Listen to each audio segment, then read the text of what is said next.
The hum of the advanced Wakandan hovercraft was a stark contrast to the grimy symphony of New York City's late-night streets. Rain slicked the pavement, reflecting the neon glow of distant signs, as T'Challa, King of Wakanda, stepped out.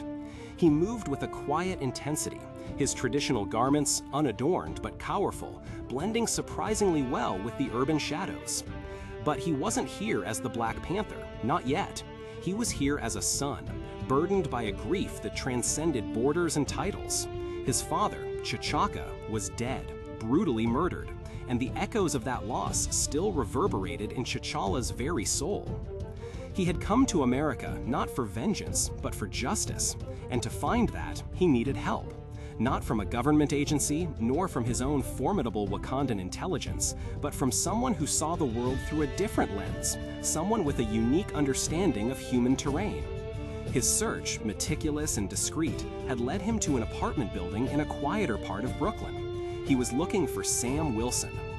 Imagine the scene. A stoic, technologically unmatched monarch, grieving and seeking answers, knocking on the door of a former pararescueman, now a social worker, known to the world as the high-flying Avenger, Falcon.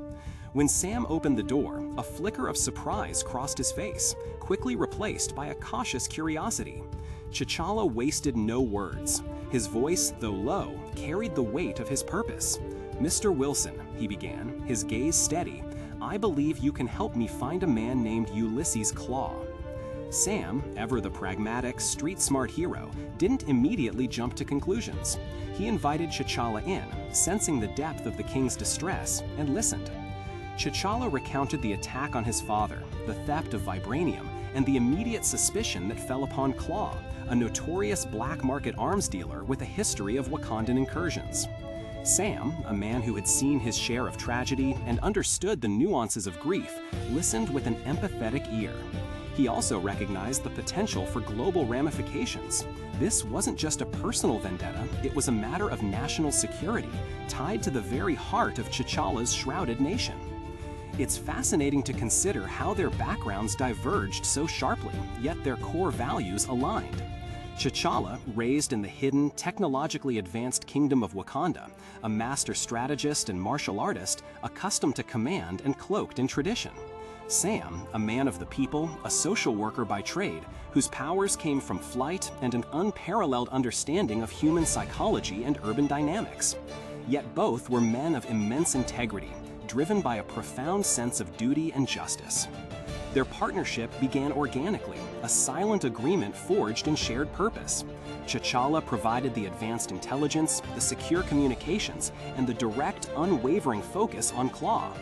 He understood Claw's technical footprint, his historical motives, and his likely targets for selling stolen vibranium. But Claw, like water, found the cracks, operating in the underworld among shadows and whispers. This is where Sam Wilson shone. Sam's expertise wasn't in vibranium schematics, but in the subtle language of the streets. He had contacts, an innate ability to read people, and a knack for piecing together seemingly unrelated crumbs of information. While T'Challa might track Claw's financial transactions through encrypted networks, Sam would be listening to the murmurs in dimly lit bars, following the trails of hushed conversations, and observing the patterns of petty criminals who often brush against larger schemes. His aerial perspective, soaring above the city, offered a literal bird's-eye view, often spotting escape routes or hidden safe houses that T'Challa's ground-level surveillance might miss.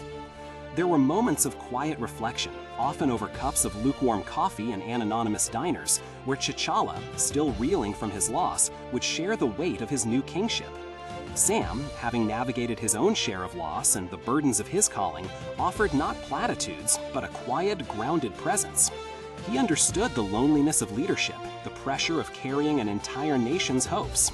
This wasn't just a professional alliance, it was the genesis of a deep, personal connection. They learned to anticipate each other's moves, their different skill sets forming a seamless whole. T'Challa's directness was balanced by Sam's nuanced approach. Sam's reliance on human intelligence was bolstered by T'Challa's technological precision. The chase for Claw was protracted and dangerous, taking them across continents, from the shadowy ports of Eastern Europe to the sprawling urban labyrinths of Asia. Each near miss, each piece of intelligence gained, solidified their trust. It wasn't about who was stronger or smarter. It was about how their strengths intertwined, creating something far greater than the sum of its parts. They were two prominent Black heroes, each a symbol of strength and resilience in their own right, forging a bond that spoke volumes about unity and mutual respect. Finally, their combined efforts cornered Claw, not in a dramatic superhero showdown on a public street, but through a meticulous, almost surgical operation that leveraged T'Challa's stealth and Sam's intelligence gathering. Claw was exposed, his illicit operations brought to light, and while the ultimate justice for T'Chaka's death would be a longer, more complex journey for T'Challa, the immediate objective of locating his father's killer was achieved. This first alliance, born of tragedy and necessity, forged a friendship that would endure for years. It was the beginning of a long and storied partnership between the Black Panther and the Falcon, a king and his high-flying friend. It demonstrated that even across vast cultural and experiential divides, shared values, mutual respect, and a common pursuit of justice could unite the most unlikely of allies. It wasn't just a mission, it was a testament to the power of collaboration and the profound bonds that can form when heroes stand together, not just against a common foe, but for a common ideal.